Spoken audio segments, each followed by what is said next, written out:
sa ating lahat.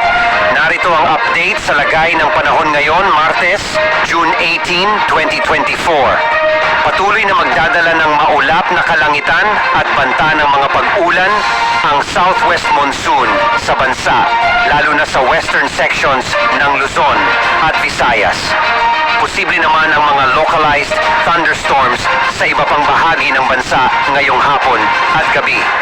Sa kasalukuyan, may mga inaasahang pagulan ngayon dahil sa epekto ng southwest monsoon sa bahagi ng Palawan, Occidental Mindoro, Zambales at Bataan.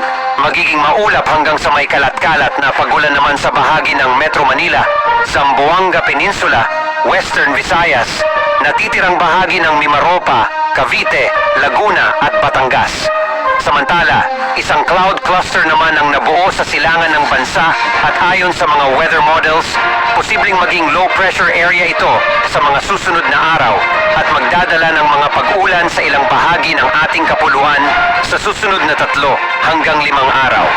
Dahil dito, asahan ang malawakang pag-ulan sa malaking bahagi ng bansa, partikular sa southern at central Luzon, kasama ang Mimaropa, Western Visayas at ang kanlurang bahagi ng Mindanao. Ito ay dahil sa inaasahang paglapit ng low pressure area na muling magpapalakas ng habagat ngayong Huwebes hanggang sa weekend.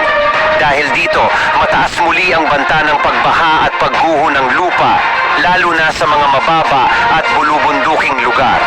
Laging maging alerto at manatiling umantabay sa ating channel at sa mga lokal at opisyal na DRRMOs para sa mga abiso at impormasyon tungkol sa mga hakbang ng posibleng evacuation dahil sa banta nito.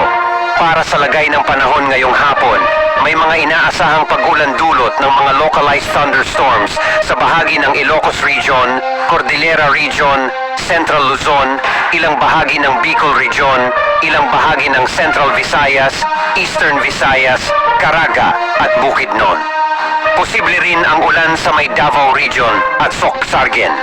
Yan ang update sa lagay ng panahon. Ito po ang weather update ng bayan. Maaasahan anumang panahon.